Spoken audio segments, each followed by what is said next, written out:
굿모닝. 오늘 말씀 읽고 묵상 준비한 거 나누겠습니다. 우리 누가복음 긴 여호수아서가 끝나고 이제 누가복음 신약으로 들어왔습니다. 그래서 우리 같이 읽고 시작하겠습니다. 누가복음 1장 1절부터 25절. 1절 우리 가운데서 일어난 일들에 대하여 차례대로 이야기를 엮어내려고 손을 댄 사람들이 많이 있었습니다.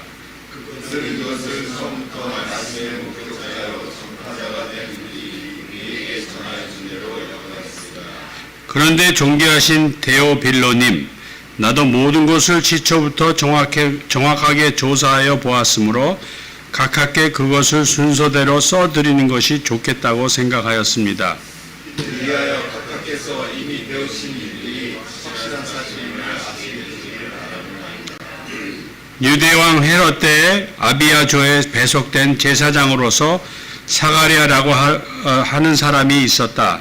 그의 아내는 아론의 자손인데 이름은 엘리사벳이다.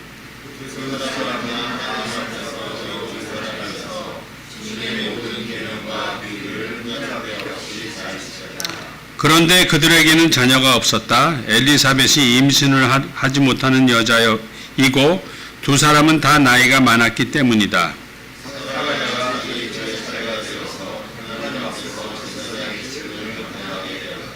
어느 날 제사직의 관례에 따라 제비를 뽑았는데 그가 주님의 성소에 들어가 분향하는 일을 맡게 되었다.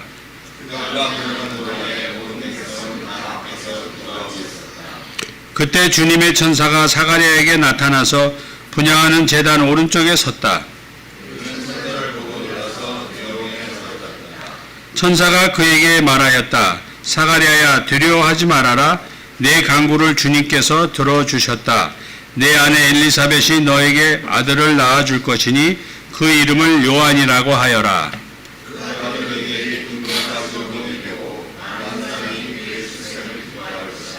그는 주님께서 보시기에 큰 인물이 될 것이다.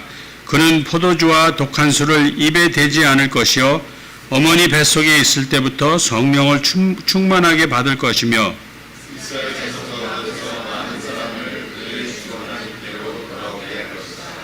그는 또한 엘리야의 심령과 능력을 가지고 주님보다 앞서 와서 부모님의 마음을 자녀에게로 돌아오게 하고 거역하는 자들의 의인의 지혜의 길로 돌아서게 해서 주님을 맞이할 준비가 된 백성을 마련할 것이다.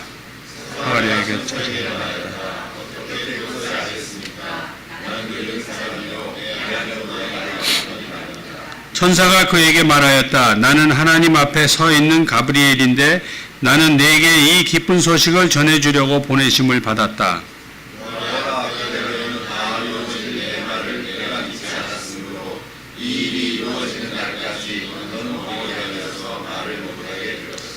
백성이 사가랴를 기다리는데 그가 성소 안에서 너무도 오래 지체함으로 이상하게 여기고 있었다.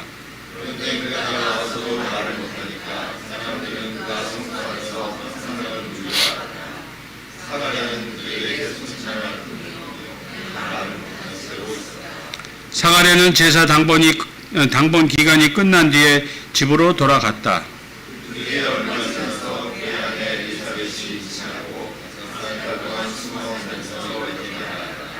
주님께서 나를 돌아보셔서 같이 읽겠습니다. 주님께서 나를 돌아보셔서 사람들에게 당하는 내 부끄러움을 없이 해주셨나니 나에게 이런 일을 베풀어 주셨다. 오늘부터는 부활절까지 누가복음을 묵상합니다.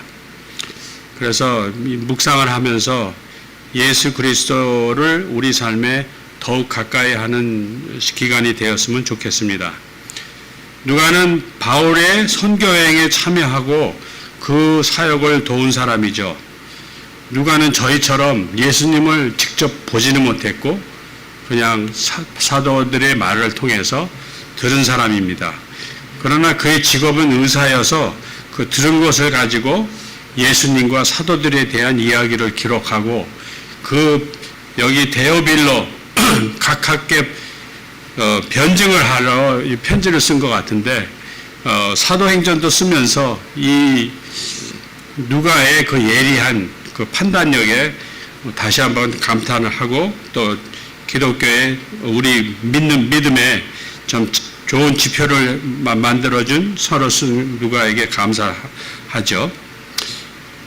자, 마태복음과 누가복음 모두 예수님을 탄생을 기록하지만 누가복음은 아까도 얘기했지만 의사이기 때문에 그런지 자세하게 기록했습니다. 예를 들어 세례 요한의 출생, 다른 사복음서에는 없죠. 사가랴의 예언, 예수님의 탄생, 그리고 목자들의 경배 등이 포함되어 있습니다. 또 누가복음은 그 유명한 99마리의 양을 두고 한 마리의 양을 찾는 목자의 이야기, 또 탕자의 비유, 사마리아인의 비유, 10명의 나병 환자를 고쳐주신 이야기 등의 많은 비유와 기적이 담겨 있습니다. 그래서 누가복음의 여기 첫 번째 말에 우리 가운데서 일어난 일에 대하여 차례대로 이야기를 엮어내려고 손을 댄 사람이 많이 있다고 말합니다. 이는 누가가 예수님의 말과 행적을 정확히 기록하여 이 데오빌로와 같은 많은 성도들의 신앙을 확고히 하고 복음의 역사성을 부인하는 이단에 맞서 변증하기 위함이 있었습니다. 이 시대는 우리가 살고 있는 이 시대는 그 어느 때보다도 철저하게 말씀을 알고 깨달아야 하는 때입니다. 우리가 뉴스에도 보지만 한국의 탄핵 그 사건을 보면서 기독교인이 지탄받는 것, 참 우리가 참 모르고 정말 말씀을 알면은 그렇게까지 이렇게 막 폭력을 써가면서 하지 않았을 텐데 보면서 좀 안타까운 마음이 많이 듭니다. 불의에 나서는 거는 하나님도 허락하실 테지만 정말 한 사람을 그렇게 자기 의하고 생각을 해가지고서 정말 그거 보면서 정말 제 개인적으로 말씀대로 살지 않는 그런 것을 많이 느끼게 됩니다. 그런데 모르겠어요. 제가 그건 제 판단이니까. 그러나 이걸 보면서 우리 교회가 외적인 성장에만 많이 집중하는 나머지 성도들이 말씀을 가르치는 데는 참 소홀한 것 같아요. 많은 성도들이 그냥 설교 듣고 찬양하고 그냥 주일만 지키는 성도들이 많아서 그런 것 같다는 생각도 많이 들고 이제는 교회 밖의 전도만큼이나 그러니까 새로 믿는 사람들이 신앙교육이 중요한 때인데 기성교회로 많이 다녀봐서 알지만은 참 말씀만 듣고 그냥 교회 생활을 하는데 익숙해진 우리들 같이 보입니다. 그래서 말씀을 묵상하면서 잘 알게 되면 정말 소그룹이나 목장이 있어서 말씀대로 어플라이하면서 살게 되는데 그러면 그 섬기는 것도 자연히 따라오고 그 세상에 대한 판단도 다르게 반응할 거라고 생각됩니다. 그래서 우리 이번에 많은 가정교회에서 담임 목사님들과 하는 생명의 삶이 중요하고 많은 삶 공부들을 우리가 그냥 한 번만 하는 것이 아니라 계속 하게 되면 그 삶과 말씀에 많이 일치가 되는 것을 우리가 보게 될 수 있다고 생각합니다. 그래서 이번에 하나님을 경험하는 삶도 처음은 아니지만 할 때마다 오늘 이번에도 이렇게 첫 번 하면서 공부하면서 새로운 마음으로 다시 이거 했는데 참 많이 잊어버렸다 그런 생각이 많이 들었어요. 그래서 새로운 마음으로 다시 하니까 나의 신앙이 새로워지는 그런 점검을 하는 시간 같아서 참 좋았습니다. 그래서 본문으로 다시 돌아가면 누가복음 1장은 여기 서론과 세례 요한의 탄생, 그리고 마리아에게 임한 예수님 수태고지에 대한 이야기를 담고 있죠. 누가복음 여기에 나온 세례 요한의 출생은 다른 성경 말씀에는, 아니, 다른 세 복음서에는 이렇게 자세하게 나와 있지는 않습니다. 아까 처음에도 얘기했지만은. 그래서 누가복음에만 이렇게 자세히 기록되어 있고, 아비야 반열의 제사장 가문인 사가랴의 이야기로 시작됩니다. 사가랴와 그의 아내 엘리사벳은 나이가 많아 자녀가 없었으나 사가랴가 성소에서 분향할 때 천사 가브리엘을 만나서 세례 요한의 탄생 예고를 듣게 됐죠. 그런데 사가랴는 천사의 말을 믿지 못하여 아이가 태어날 때까지 말 못하는 사람이 되죠. 이 스토리가 생각나는 게 있죠. 사라에게. 사람이 찾아왔을 때 주님께서 90세 된 사라에게 너 내년에 이맘쯤 내가 다시 찾아오면 아기가 있을 거라고. 사라의 웃음의 얘기가 생각이 납니다. 그리고 여기서 마찬가지로 사가랴도 이 천사의 말을 믿지 못해서 벙어리가 돼가지고 9개월 동안 이 말을 못하니까 참 답답했을 것 같아요.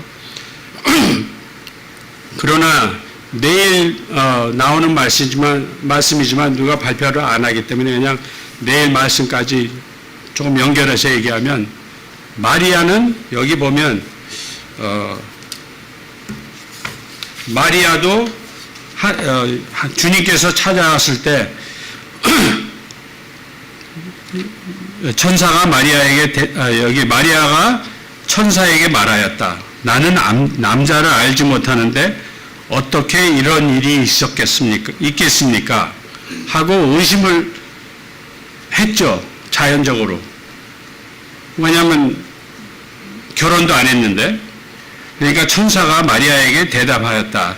성령이 그대에 임하시고 더없이 높으신 분의 능력이 그대를 감싸줄 것이다. 그러므로 태어날 아기는 거룩한 분이요 하나님의 아들이라고 불릴 것이다. 그리고 여기다가 또 성경 말씀에 얘기를 하십니다. 천사가 보아라, 그대의 친척 엘리사벳도 늙어서 임신하였다. 임신하지 못하는 여자라 불리던 그가 임신한 지 벌써 6달이 되었다. 하고서 이렇게 프루프를 보여주잖아요. 그러면서 하나님께는 불가능한 일이 없다. 그 얘기를 끝나자마자 마리아가 보십시오. 나는 주님의 여종입니다. 당신의 말씀대로 나에게 이루어지기를 바랍니다. 마리아는 의심을 안 했어요. 더 이상. 사가랴처럼 의심을 한 게 아니고 의심을 안 하고 마리아는 그것을 품고 그리고 또 엘리사벳에 가서 확인도 하고 그래서 예수님을 탄생하게 됐습니다. 그래서 거룩한 성녀로 캐톨릭에서는 신격화해서 믿지만은 하여간 마리아의 그 믿음이 엘리사벳이나 사가랴나 사라의 믿음보다는 훨씬 뛰어나다고 생각합니다.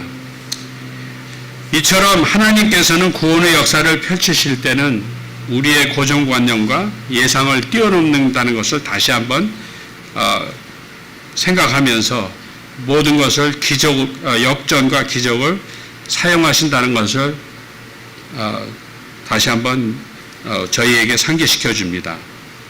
누가복음은 구약 성경의 말씀과 그 말씀을 신실하게 따랐던 소수 이스라엘 백성의 경건한 기도의 현장에서 하나님의 역사가 시작됨을 기록하고 있습니다. 하나님의 역사는 말씀을 절대적으로 믿고 순종하는 사람들을 통해서 일어납니다. 하나님께서 사가랴의 기도에 응답하여 세례 요한을 잉태하게 해주셨고 사가랴와 엘리사벳은 노년에 이르도록 모세와 선지자를 통해 주어진 하나님의 율법과 예언을 신실하게 믿었으며 하나님의 구원의 역사에서도 중요한 역할을 하게 되었죠. 오늘 전도사님이 기도할 때 14년이나 그랬는데 사실 2월 첫째 주가 유 목사님 주에서 15년 전에 꼭 15년 전에 모이던 그런 해입니다. 사실 4월 달이 아니고 2월 달부터 시작을 했거든요. 근데 오늘 이 말씀을 읽으면서 저희 교회를 15년 동안 그래도 말씀으로 또 이렇게 부족한 사람들을 모아서 15년 동안 정말 많은 기적으로 저희가 이렇게 교회를 이끌어 오게 해주시고 또 유 목사님이 명예스럽게 명예스럽게가 아니라 은혜스럽게 은퇴도 해주실 수 있게 해주신 은혜도 감사합니다. 그래서 오늘 말씀을 생각하면서 정말 많은 것이 스쳐갔고 저희 교회가 아직도 안 믿는 사람들을 위해서 더 달려가야겠다. 우리 목장도 분발해야겠다. 그래서 누가복음을 통해서 다시 한번 저희들의 목장 목련들의 믿음이 더 커졌으면 좋겠습니다. 그래서 의심치 않고 같이 나가는 저희들이 되었으면 감사하겠습니다. 그래서 같이 기도하겠습니다. 하나님 아버지, 오늘 누가복음 말씀을 나눌 수 있게 해주셔서 감사합니다. 이 말씀을 묵상하며 정말 주님의 가르침을 깊이 깨닫고 이를 통해서 신앙이 의심하지 않고 주님께서 주시는 말씀으로 더욱 굳건하게 인도하여 주시옵소서. 이 모든 말씀 예수님의 이름으로 감사 기도드렸습니다. 아멘.